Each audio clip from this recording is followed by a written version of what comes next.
falaremos sobre crenças, crendices e tolices.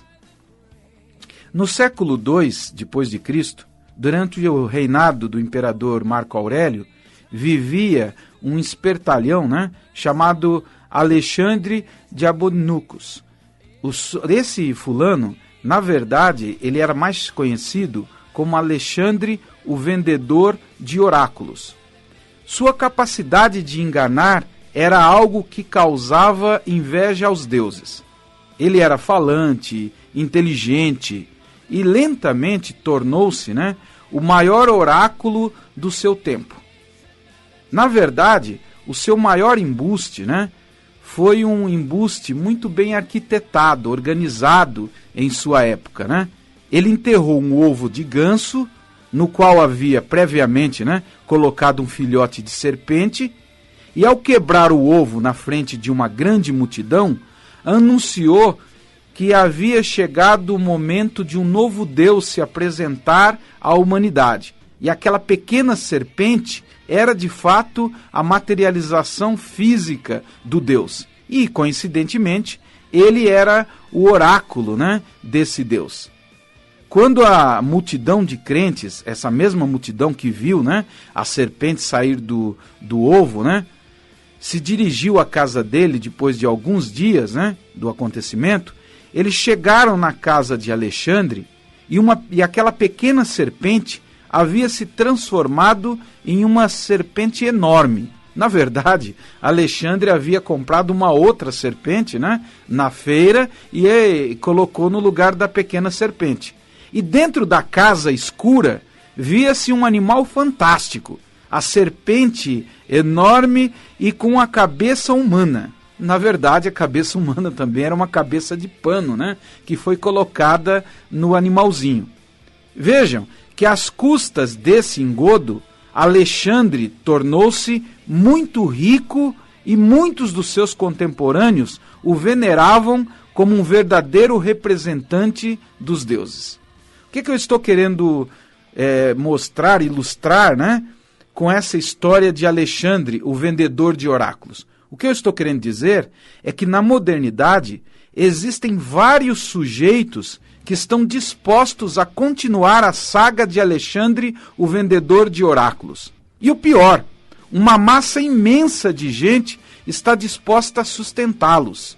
O que nós temos hoje em dia, é o crescimento cada vez maior do charlatanismo. Pessoas que vendem aquilo que propriamente, não existe, mas sim só existe na mente das vítimas, daqueles que são controlados.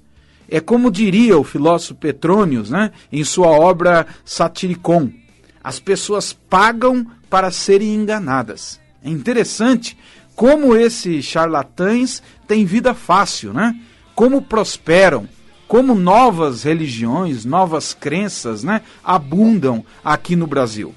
Agora, por que será que no Brasil isso é tão comum?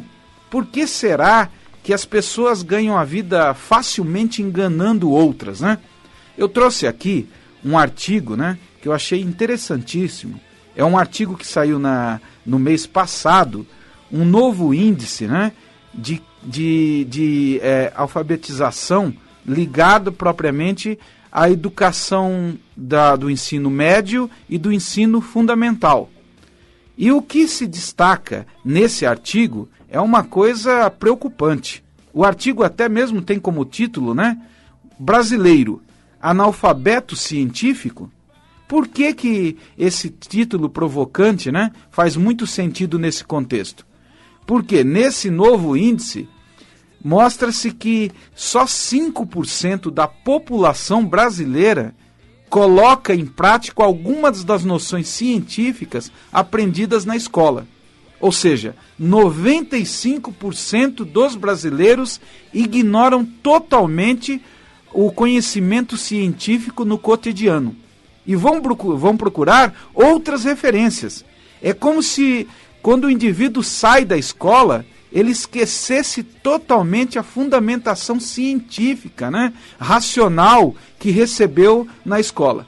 E eu gostei também de um outro fragmento do artigo, que nós percebemos nitidamente a contradição, né, da mente do brasileiro.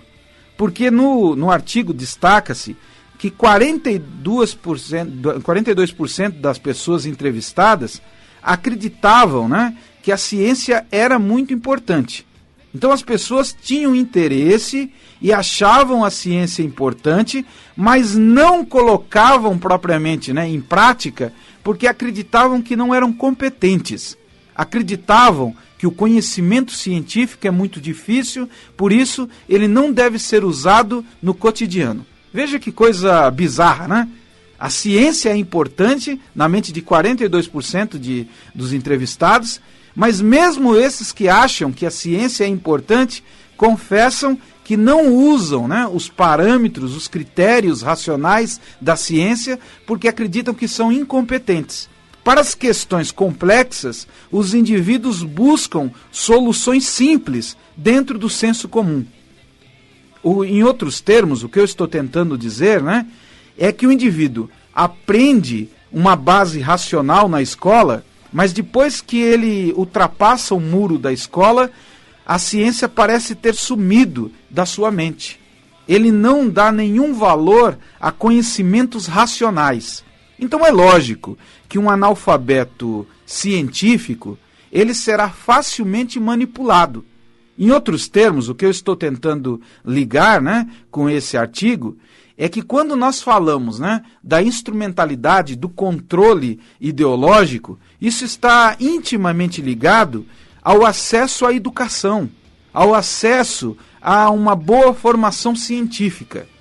O brasileiro não tem uma boa formação científica. Tem a formação de um caipira, de um indivíduo qualquer, que não tem nenhuma base racional para lidar com as coisas práticas da vida real. Isso, evidentemente, gera lentamente, né, um empobrecimento da base lógica, da base racional dos indivíduos. E os vendedores de oráculo contam exatamente com essa docilidade, né, de suas vítimas. É bizarro, mas a própria vítima, aquele que é manipulado pelo charlatão, ele acaba favorecendo o charlatão exatamente por causa da sua ignorância. E é evidente que aquele que engana, aquele que manipula, ele só diz aquilo que as pessoas estão dispostas a ouvir. Essa é uma das chaves, né, da manipulação. Tem pessoas que me perguntam nas aulas, né, professor, como é que as pessoas são tão fracas?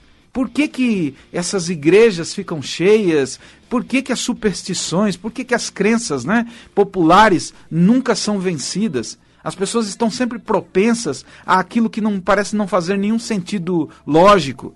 Um dos motivos é exatamente esse que acabei de citar. As pessoas buscam conselheiros que vão falar aquilo que elas estão dispostas a ouvir. Normalmente as pessoas não gostam da verdade. Isso mesmo, coloque isso na mente. É importante dizer que a verdade dói. A verdade muitas vezes ela é feia. Então o que é que o indivíduo busca? Busca alguém que fale as mentiras que ele está disposto muitas vezes a ouvir. Notem que nesse sentido, o charlatão trabalha sempre com o medo e com o desespero. A sua principal matéria-prima é a insegurança existencial. Quanto mais desequilibrado, né, mais propenso o indivíduo estará ao engano. É triste, mas é evidente que o indivíduo desequilibrado, fragilizado, ele está mais propenso a essa manipulação. Por isso, você que está me ouvindo aí do outro lado, eu quero que você tenha em mente que aquilo que o charlatão faz, não faz por causa do poder dele. Ele faz pelo poder que você coloca nas mãos dele. Pelo poder que de fato você projeta em sua imagem.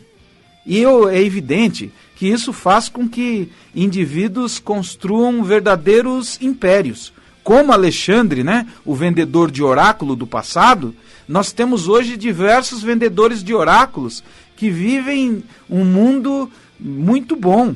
Um mundo, né, que não precisa nem ser um mundo do além. Ao contrário, vivem bem aqui mesmo no aquém.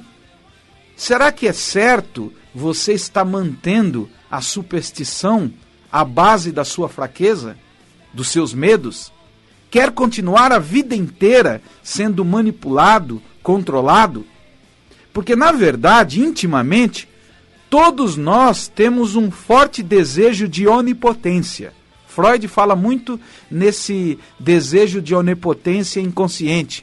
É o desejo de ser um Deus, uma vontade enorme de controlar as coisas imponderáveis da existência.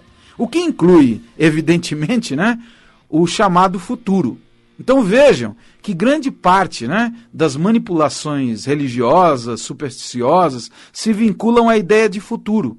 No pensamento mágico, o indivíduo acredita ser o senhor do mundo, controlar o futuro, controlar todas as coisas que ocorrerão, o seu devir.